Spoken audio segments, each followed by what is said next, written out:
लगता है हमारा तुम्हारा यहाँ मिलना ये विधाता का संयोग है, जो हम तुम मिले हैं यहाँ पे। अटाते हुआ बोला तो रहेगी तुम्हारी, अटाते हुआ बोला तो रहेगी तुम्हारी, मन माना कुछ, मन माना कुछ तुम्हें हारी, मन माना कुछ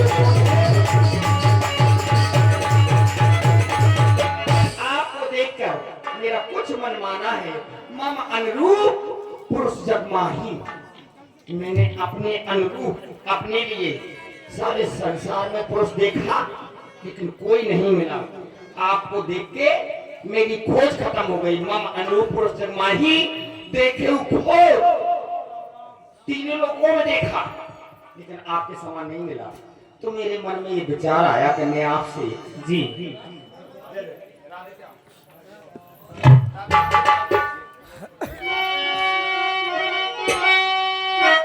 हम दोनों को स्वरूप मानो, अरे विधि ने विचार कर रखा है। चंद्रमा बनाने वाले ने सूरज तैयार कर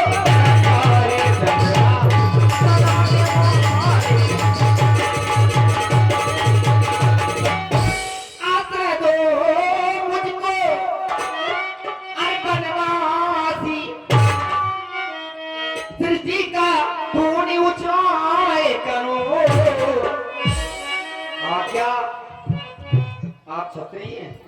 जी मैं ब्राह्मण हूँ। तो आज्ञा मैं तुमको देती हूँ, मुझसे गंधर्व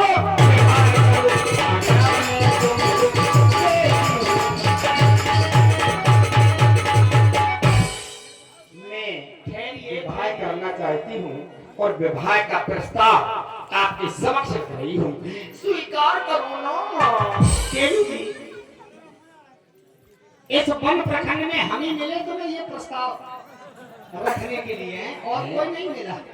देखो जी ये तो सीरत की बात है ना सूरत की बात है। अच्छा ना सीरत की बात है ना सूरत की बात है। अच्छा और दिल जिसका सूप न खाका आ जाए, दिल जिस पर सूप न खाका आ जाए, ये तो सूप न खा की तबीयत की बात है। तो हम पर दिल आ गया बिल्कुल पूरा, ये तो तबीयत की बात है। जय हो आपकी देवी जी। लेकिन एक बात समझ में नहीं आई, आपने अभी कुछ समय पहले कहा तुम सम पुरुष न मौसम नारी, मतलब कहने का आपका कि आपने हमारे जैसा पुरुष नहीं देखा। नहीं।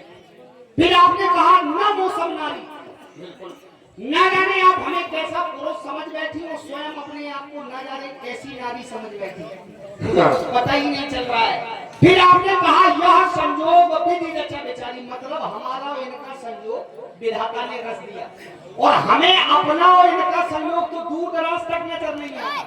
ये लंका से, मैं अयोध्या से, ये ब्राह्मण में क्षत्रिय, इनके यहाँ की संस्कृति सभ्यता अलग, हमारे यहाँ की संस्कृति सभ्यता अलग। वो कहती है यह संयोग विधि रचा बेचारी। चलिए कोई बात नहीं।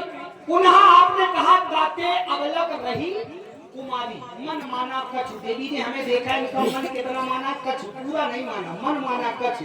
बताओ मन ही हमें देखकर कछु माना है तो जीवन हमारे हाथों अपना क्यों खराब करवा दे? विवाह के बाद पूरा मन मान जाएगा। अच्छा विवाह के बाद सोच तो आपकी बड़ी अच्छी है, क्योंकि मन जिस पर पूरा आ जाए विवाह उसी के साथ करना चाहिए। हैं? 2-4 दिन की तो बात है नहीं, जीवन भर की बात है। चलिए कोई बात नहीं। अभी तक जितने भी पुरुष देखे संसार में खोजा, लेकिन किसी पे इतना भी नहीं आया मन। आप पे तो आ ही गया, कुछ मन आ गया। हाँ थोड़ा बहुत। तो जब कुछ मन आ गया तो इस मन का भी मन हो गया, चलिए आपसे विवाह कर लेती। फिर आपने विवाह भी करना चाहा, ये प्रस्ताव भी रखा, तो विवाह देवी जी कौन सा करना चाहती हैं? कहा जा रहा है मुझसे गंधर्व विवाह करो। गंधर्व विवाह भी आई, विवाह भी 8 विधियों अनुसार किए जाते हैं। विवाह 8 प्रकार से होते हैं। और देवी जी कौन सा विवाह करना चाहती हैं? गंधर्व विवाह। बिल्कुल, उसमें ये भी आता है। और आप तो बिल्कुल आता है। और आप तो जानती हैं गंधर्व विवाह किस स्थिति में होता है? जब दोनों पक्ष राजी हो। क्योंकि आप ब्राह्मण हैं, आपसे ज्यादा विवाह में हम थोड़ा क्यों जानते हैं। तो लव मैरिज कर लो। क्या कर ले? ये वाला विवाह नहीं जानते हम। देखिए लंका में होता हो तो पता नहीं। अब आप हमसे गंधर्व विवाह करना चाहती हैं। गंधर्व विवाह तो उसे कहते हैं जब दोनों पक्ष राजी होकर उस स्थिति में विवाह किया जाए तो उसे गंधर्व विवाह कहते हैं। आप तो राजी हैं देवी जी और मैं ना राजी। कारण हम कुंवारे नहीं हैं, अविवाहित नहीं, हमारा विवाह हो चुका है। हम आपका ये प्रस्ताव क्यों पारित नहीं कर सकते? क्योंकि मेरी मजबूरी है। मैंने एक नारी व्रत धारण किया है। ये संकल्प लिया है कि पर्यंत जीवन एक ही विवाह करूंगा। सो मेरा विवाह हो चुका है। वो रही मेरी प्राणों से प्यारी मेरी सुंदर भार्या जान कुटिया में। हाँ बहुत सुंदर है देवी।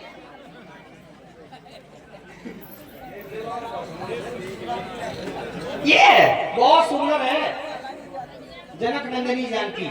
मैं भी इसे प्राणों से अत्यधिक प्रेम करता हूँ और मैंने एक नारी व्रत धारण किया है। इसलिए मुझे आप क्षमा करें, मैं आपसे विवाह नहीं कर सकता। आपको समझाने का प्रयास कर रहा हूँ। देवी मेरी गाड़ी को स्वीकार करें।